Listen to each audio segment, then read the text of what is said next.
Welcome everybody and good afternoon. Welcome to our third webinar in the series Land Meets Ocean. To a very exciting discussions that we are going to have today.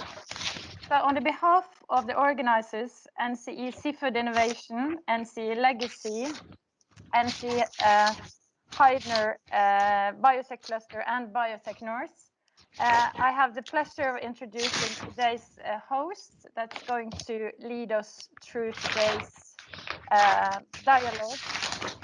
And that's Cluster Manager for NCE Heidner Biotech Cluster, Kristiane Haug Berg. Hello everyone, and welcome to this third webinar in this year's Land Meets Ocean, where today's topic is recycling of waste from aquaculture, agriculture and fishery for new cross-sectoral value creation. As Maria told you, my name is Kristiane Haug Berg and I'm the cluster manager of NCE Heidner Biocluster. Together with NCE Seafood Innovation Cluster, NCE Blue Legacy and Biotech North, we work to evolve innovation projects across the blue and green sectors. Through the Land Meets Ocean webinar series, we will explore possibility of innovation across these sectors, and stakeholders and experts from the sectors will share knowledge and insight on what is done today, as well as challenges and possibilities for the future. Today's topic is, as I already mentioned, recycling of waste from aquaculture, agriculture and fishery for new cross-sectoral value creation. And I'm happy to present today's agenda. Crina, Silvia, Ilea, Green Fish Farm Leader of CRM Prototech, will present Green Fish Farm Sludge to Value, followed by Morten Finborud from Hias, who will tell us about the possibility to recycle phosphorus. Andreas Hagemann from Sintef will present production of low-trophic marine organisms on aquaculture waste streams. Before we start, I will ask you all to turn off your cameras during the webinar. The session will be recorded. Questions can be written in the chat during and after the presentations, and the presenters will answer in the chat and also be present for questions in the end of this meeting.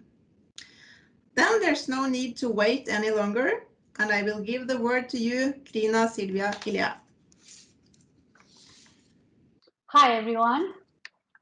Thank you for this opportunity to present a little bit our work at Prototech. And I will try to share the screen and start my presentation. Hopefully it's working. Like this. Everything fine? Det är fint. Yeah. Yeah, jag ska akkurat begynne. Okay. So my CEO will also join the presentation, or he will also listen to me. All right. So welcome everyone. My name is Crina Ilea and I'm working as a senior researcher at Prototech in Bergen.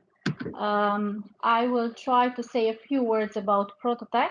So Prototech, it's a company daughter of CMR Kristiane Research in Bergen, and it was established in 1988. Right now we could say that we are a company daughter of Norse, and we have around 48 employees. Right from the beginning in 1988, the activities in Prototech were very much related to space and energy. And now lately we are also having lots of projects, very interesting projects related to oil and gas and maritime. And the main focus is on developing energy systems for all these areas, and of course for different applications. But when you think a little bit what actually we do, or what are our core technologies, so this could be summarized to fuel cells, electrolysis, and pyrolysis. Fuel cells, there are many types, different types of fuel cells. Here in Prototech, we are focusing on proton exchange membrane fuel cells, also called low temperature fuel cells, but also high temperature fuel cells, solid oxide fuel cells, which are running at up to 1,000 degrees. The principle is more or less the same. Probably you are familiar with that. You actually produce electricity, heat, and you can capture CO2 and produce also water by using a fuel and air. So these are the main technologies related to fuel cells. So we are working from single cell to short stack and to even to large stacks now and large systems. This is a very interesting technology because if you reverse the process, then you get electrolysis in which you actually can split the water, the produced water in the fuel cells, into pure hydrogen and oxygen by using, of course, electricity. So these two technologies give us a large variety of systems and also different fuels, especially for high temperature that you can use different types of fuels, including now ammonia, liquid hydrogen, methane, natural gas, biogas, biosyn gas, whatever. This is an example of a project in which we actually build a system used for tested for European Space Agency, and we use CO as the fuel, and this was for life support on Mars. And this system was actually tested in both electrolysis and the fuel cells mode, and it was quite stable and good, very good results. Another technology that we are developing in Prototech is pyrolysis. And our technological director, Ariel Vik, he has a patent on producing hydrogen from methane, actually. Yeah, I think now it's 20 years old. But we use that patent in this kind of project also for European Space Agency, where they have a goal to send 6 people on Mars, and they had to build like an ecosystem for these people to live on the spaceship. And our task here, it was this methane recovery unit in which we had to actually split the methane from different sources into hydrogen and solid carbon. And so we designed, modeled, and built this reactor, and we also tested it. This project was followed up by a NFR, Norwegian Research Council project, in which actually we also managed to gasify the produced carbon. So this is a picture of the pyrolysis when you actually produce hydrogen and solid carbon. And then during the gasification step, you actually gasify further the produced carbon into syngas, which is a mixture of CO and hydrogen. And I think also in this project, we run like up to 100, more than 100 cycles. So we actually run the reactor both as pyrolysis and gasification without opening. So it was a pretty interesting project, which actually gave us the possibility to go a little bit further. So probably might be a little bit strange when you think, okay, what aquaculture and fish farming is having to do with space and this kind of technologies.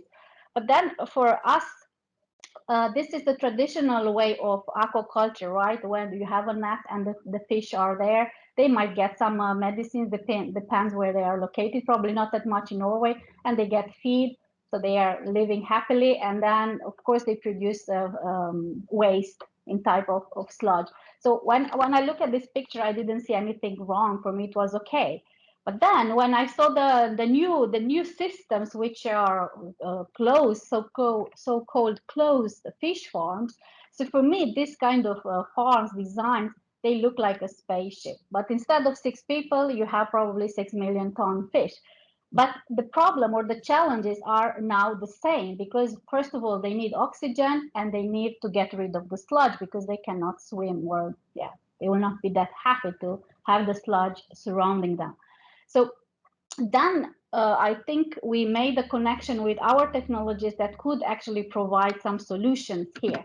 And then in 2005, 2006, we started to develop the so-called green fish farm, in which our aim was to develop a zero emission to air and zero emission to water fish farming. So the basic idea is that any fish farm, as long as they can collect partially or totally the sludge, it could be a case. Of course, a question is if this farm is connected to the grid or off grid, then they might need some need of other renewable energy sources to produce electricity, like wind, wave, or solar. But as long as they have this kind of green energy, then this electricity could be used on site by the farm, but also could be further used in an electrolysis system where you could produce hydrogen and oxygen. The oxygen, of course, could be recirculated back to the fish.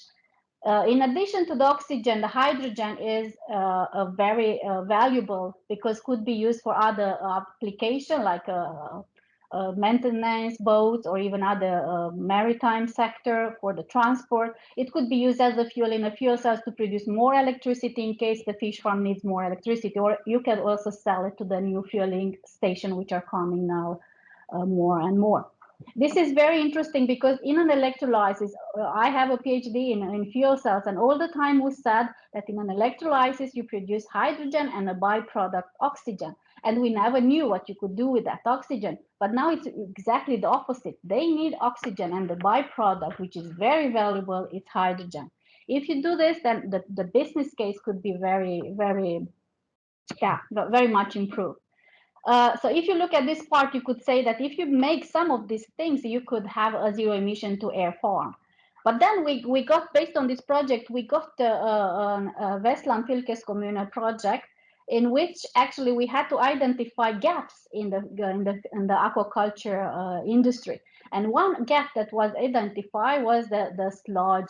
What do you actually do with the sludge? Because you have some challenges, because this kind of sludge might contain solid parts, salt, and water, and the amount are very significant.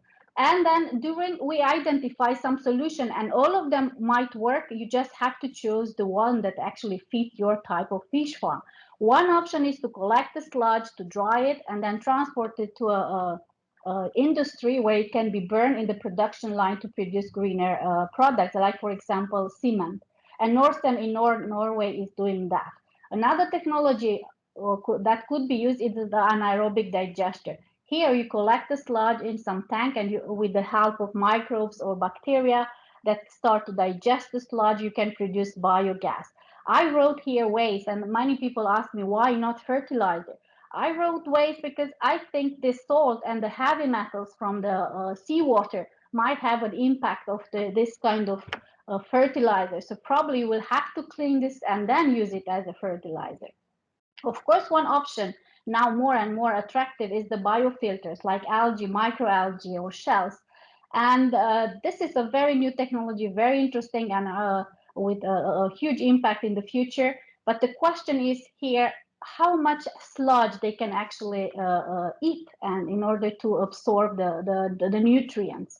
And of course, it's a new technology, needs investment, probably quite expensive for the moment. You need some area and so on. So that's why we came up with a solution like the pyrolysis and gasification reactor. In the pyrolysis, it's like a burning, but in a lacking atmosphere environment. And you produce a biogas, a bio-oil, and a bio-solid called char.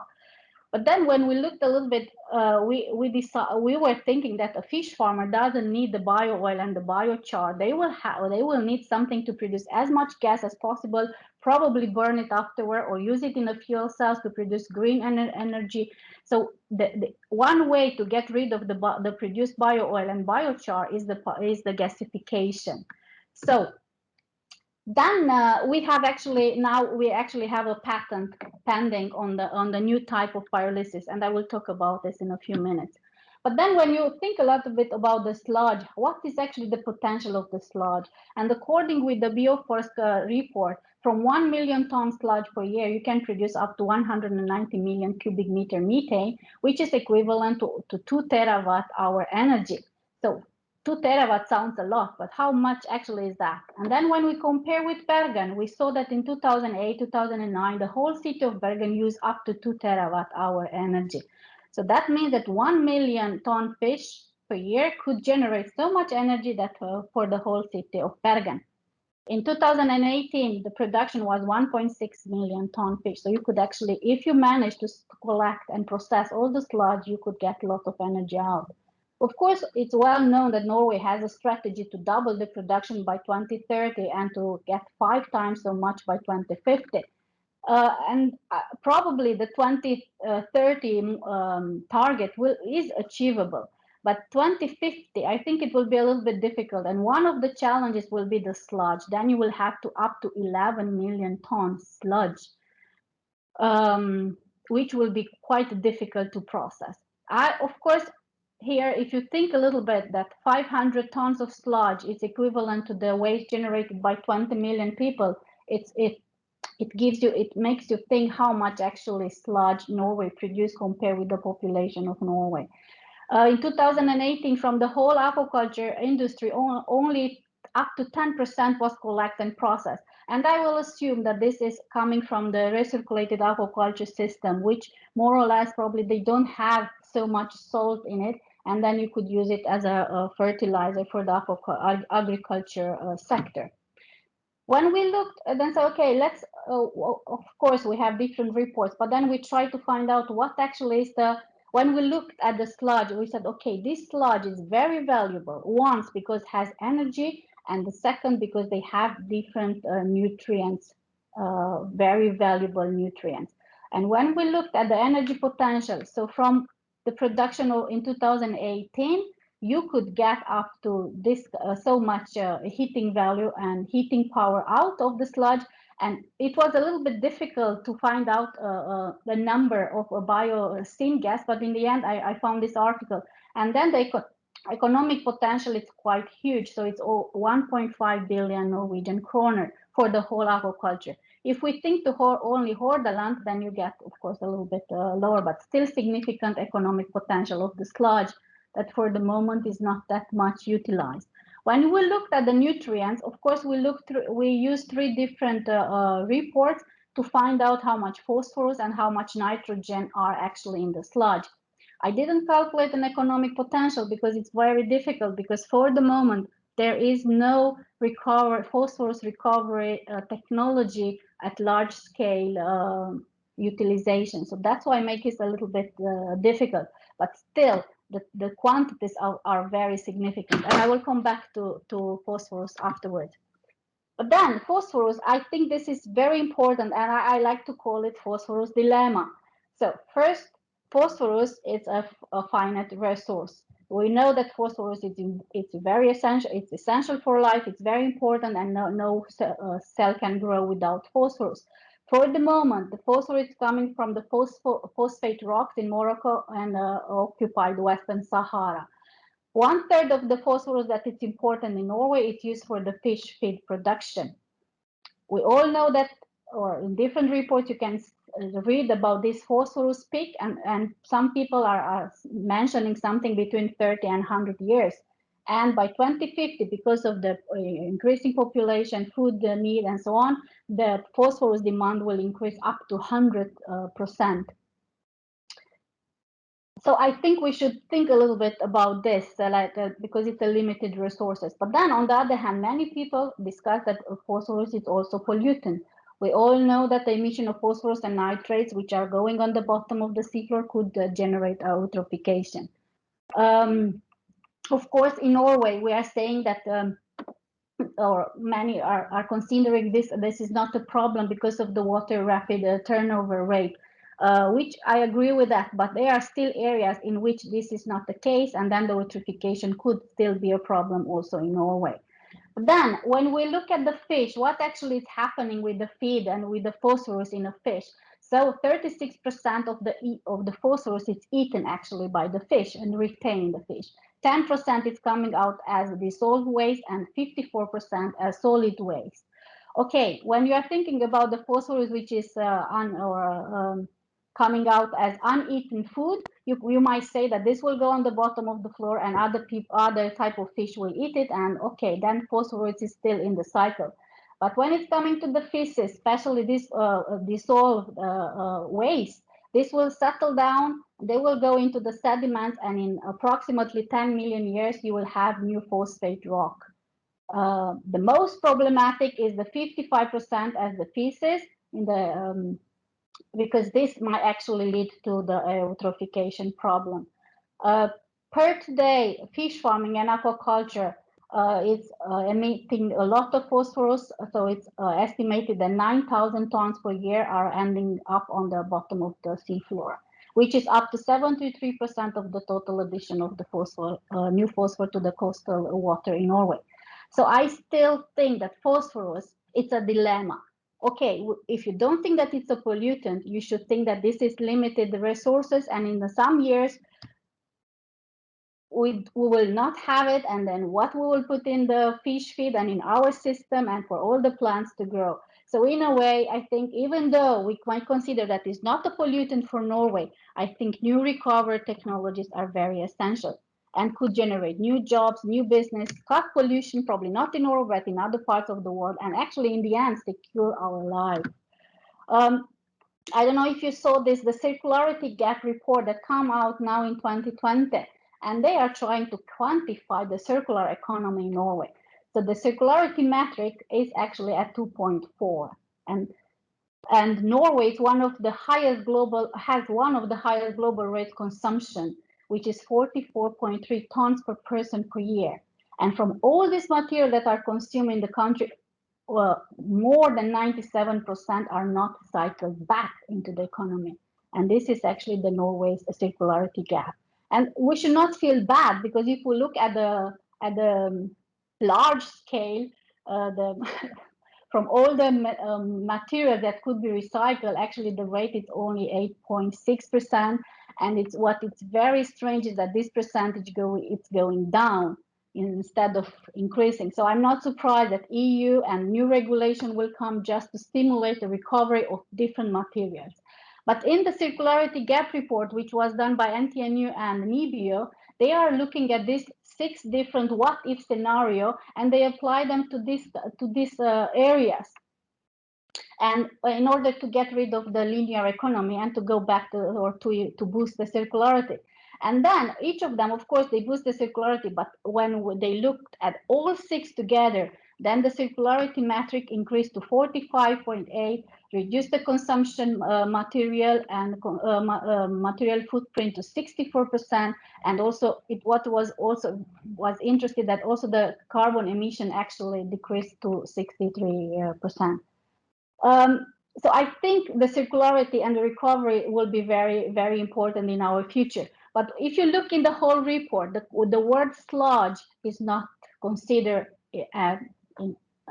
nowhere, or the fish or the aquaculture sludge, which and when you look at the phosphorus, this appears once here, and when they refer to Leroy and Bellona that they will use the phosphorus, nitrogen, and CO2 to actually grow mussels, and also they also mention algae pro, which will also have cultivating microalgae, but no statistic and no data about how much phosphorus could actually this biofilters take over. So these are subjects that will be extremely important in the future, and new projects and new focus will be necessary.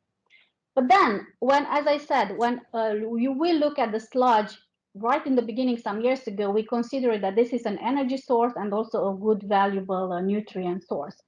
And then we came up with an idea to use a new pyrolysis and gasification reactor, and we enhanced by microwaves, and then in which actually the sludge could be separated and dried, and 70% of the water or of the total solids should enter our reactor. So first of all, our aim is not to completely dry the sludge. We still need some water, because the steam generated in the reactor could act as a gasification agent. So that means that we still need the water. And then, of course, we produce biocene gas, which will be wet because of it could be dried and clean, and then used as a fuel in a fuel cell, and produce electricity, water, and heat. And mostly, or probably one of the most important things, that you could also capture the CO2 produced in the system. Yeah, you need to start finishing now. Your time has been 15 minutes past. Thank you. Yeah. Okay. Sorry. Yeah. Should I stop this? No, you should probably summarize maybe. Yeah, please summarize. We need to go Okay. to the next So presentation. then what is most important now that we are trying to get a project to the NFR, an EPN project with a deadline in 15th of October in which we will develop and test this reactor. And another thing that I would like to mention, that this kind of a project together with Norse and partner from Romania, Belgium and Greece was just submitted yesterday to Blue Bio. So it will be interesting to find out the results. And we aim to have a European Green Deal project in January. So in October, early October, we'll have a workshop where we will try to analyze these coal areas and to apply together to develop this reactor in which actually the energy will be extracted out and we will try to recover the phosphorus. And the sludge is very important and very valuable because it will fit both to the circular economy and will match the sustainability goals of UN. So thank you. Any other question, or if you are interested in joining this project or helping us to develop this reactor and phosphorus recovery, yeah, take contact with me. Thank you so much, Crina, for your very interesting presentation. It could be going on for a long time, but we have to on in the agenda, I'm afraid. Sure. So I'm sure you're happy to answer questions in the chat. So please do that. So if you can turn off your presentation, thank you. And then I will present our next presenter here today, Morten Finborud from Hias, and you will tell us about the possibility to recycle phosphorus, Morten. Thank you. I will try to upload the presentation also. See, does that seem right now? If you could have the full screen, you can only see your presentation mode. So you have the wrong one. Of course. Okay, we take the other one then. We should take this one and make it like this. Better? It's still in, we can see your notes. Kristiane, han må trykke på visningsinnstillinger øverst, og så flippe sånn at han får, mens han innpå der. Da vil den vise seg riktig. I think. Why not? Not correct?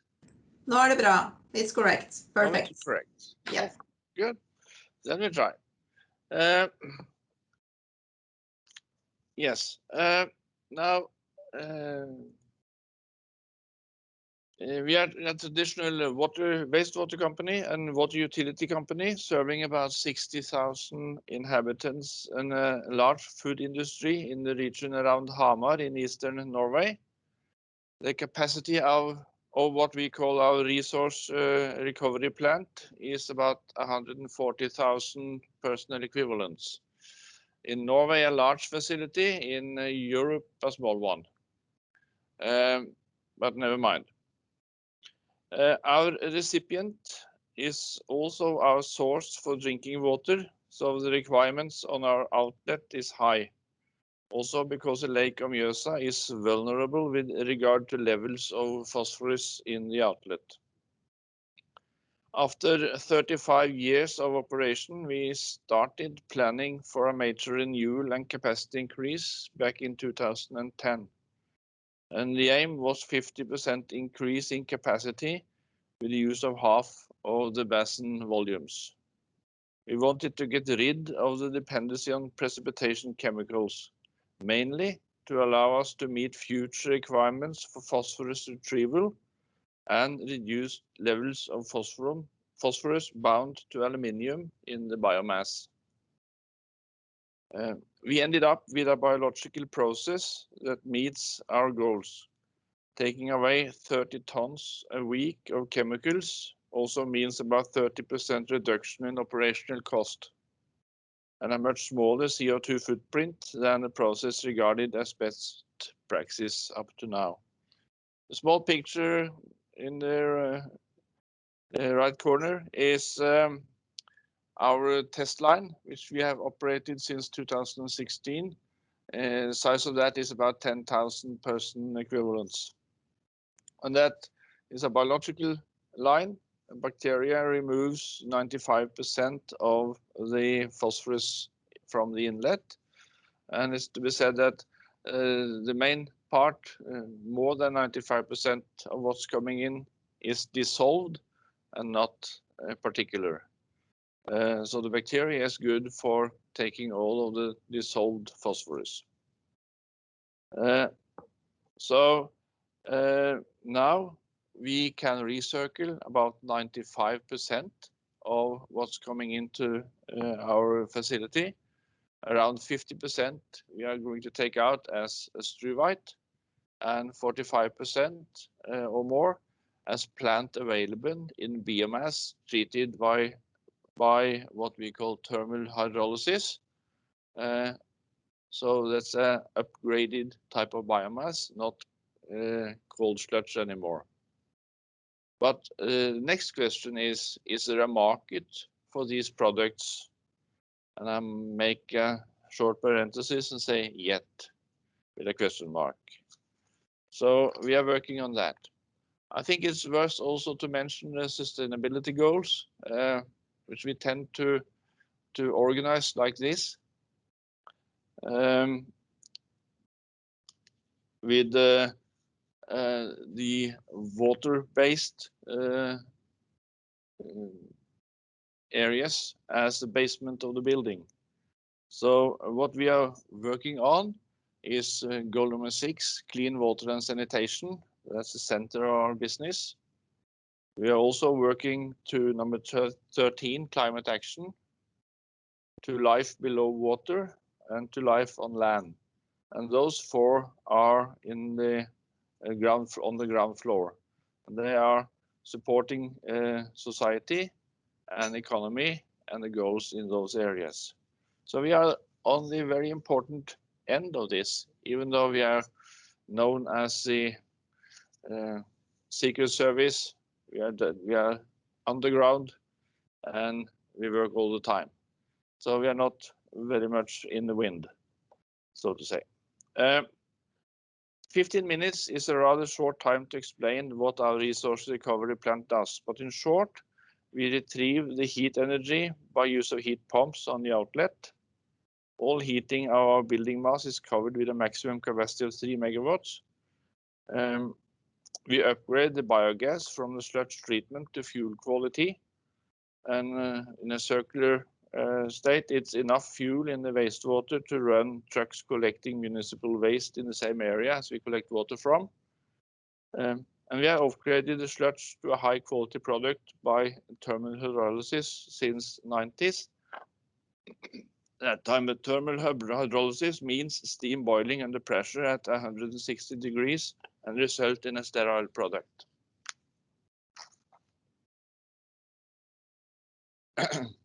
So in 2021, we will start producing about 500 kilos of struvite a day. We are working to find products, markets, and value chains that will give us the best economical results. Struvite is a mineral fertilizer with organic origin, rich in phosphorus, and with certain special features. It's a long-term effect. It's ideal for grass areas. We have tested that on parks, football arenas, and golf greens. And we have also used Nibio to document the effects. We have also run tests on ecological farming, and that's an interesting area. Wastewater plants should expect regulation demanding retrieval of phosphorus like they have implemented in Germany. And we expect the EU to accept struvite for use in ecological farming from 21. Possibly also there will be a demand for a percentage of received phosphorus in all fertilizer products. That's discussed also in the EU arena. It goes like when the government make a requirement for the industry, they must also make regulations to provide a market for those products. But if I should say something about this, it's like it's moving very slowly. It's a slow process. The other set of products will come from a further enhancement of the biomass. This can meet goals set by Norwegian government to reduce the need for peat or turf in commercial soil products. The reduction of wetlands are recognized as a major climate issue, and restrictions are announced but not yet in place. I'm sorry to say that the development of new regulation with regard to sludge treatment and disposal, combined with requirements on soil production, has come to a complete stop. This has resulted in a critical undercapacity for sludge treatment in at least the southern Norway. No one are willing to take a huge investment without security for long-time operation. Hias have been on yearly allowances to dispose their product, the valuable product, so that they can use it every year on green fields. But yearly allowances since 2003, and a yearly allowance does not give any security for an investment, long-term investment. So we have some problems. I think we should call it a problems in that area. But there's also some hope. We have now become one of 5 examples selected to demonstrate water-smart solutions for the future in Europe. It's a large 4-year project led by Sintef, and our share of that is about 4 million kroner. Wider uptake will, in addition to demonstration of feasible solutions, focus on the need for new regulation to secure wider use of water-smart solutions. Our part in this is to finish the implementation of the Hias process, as we call it, as a demonstration for what we can achieve. It will be an example for Europe. Together with the municipal waste company in the same area, we will also demonstrate how we can replace peat or turf in commercial soil products. And that also depends on new regulation. We think that in Norway, to facilitate the EU wastewater directives, about or more than 100 facilities will have to rebuild within the next 5 or 6 years, implementing biological removal. So the possibility to retrieve phosphorus from wastewater is quite large, and it's known processes, it's easy processes, and it should be done also with economical gain. It's the cheapest way to do it. So we are quite optimistic with regard to that. But there's still no products, value chains, and so on. So when I was challenged to say something about developing markets, products, and value chains for retrieved phosphorus, that's where we need some help. We think specialized fertilizer products is one area. New soil products to replace turf-based soil products is another one. And we need to work together with private sector to get those products to market. But on the other hand, we need to work together to provide phosphorus as a raw material to those areas, or to produce the products that's going to give us value back, so we can earn some money and we don't need to send the whole bill back to the consumers as we do today. So I think this is a short form. In 15 minutes we can't go into detail, but we have during the 10 years we have developed this process come to something that is good for the environment, it's good for retrieving phosphorus, it fits in a circular economy, and it's also cheaper than traditional methods. So if it's both environmentally friendly and cheap, we think it's also going to be used. Then we need a market for the products coming out. So please help us on that market development. Thank you. Thank you so much, Morten, for an interesting presentation. In respect to our schedule and time, there is unfortunately not so much time for answering questions, but there are some in the chat that has been answered. But there is one that goes both to Crina and Andreas, that goes, how much of the energy output from sludge and also smolt is energy or losses of feed, which is rich in fat, equals energy? If one of you can have an answer to that.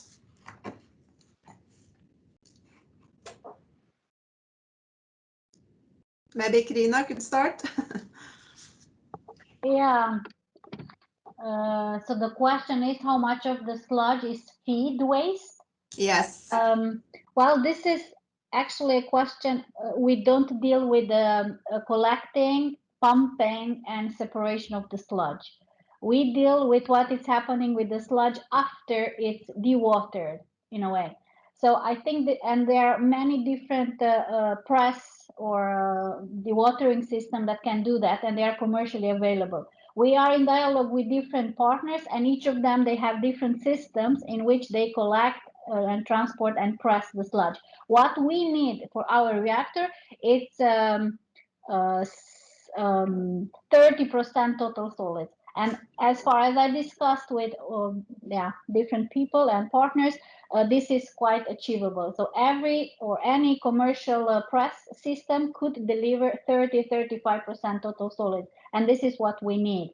So in our reactor, we will use 30-35% total solids, which will be dried up to 73%, and then the rest will enter the reactor.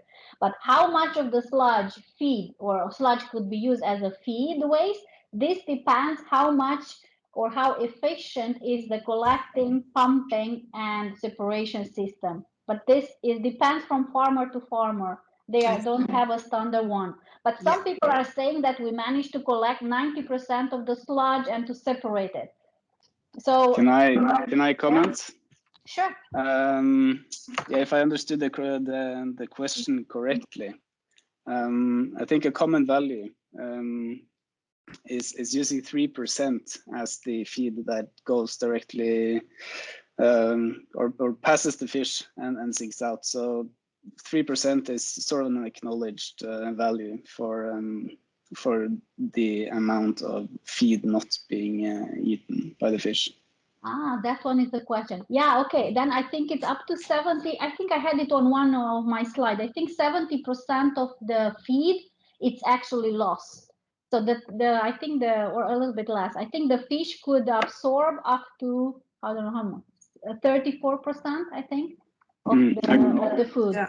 I can also mention that we just finished a report to FHF where we're going to look at the collective discharges of sludge from all salmon production. And in the modeling there, I think they use between 1 and 10% of food spill or feed spillage, which I guess is reasonable numbers, although I also know that some people report as much as 50%, but that might also be, of course, depending on fish species and where you are in the production and how efficiently you're actually feeding your fish, because Okay. Yeah, this is absolutely interesting. Yeah, I just have to finish today, unfortunately, but as has been mentioned, the phosphorus could be seen as a resource, or maybe the dilemma if it's a waste or a resource, and and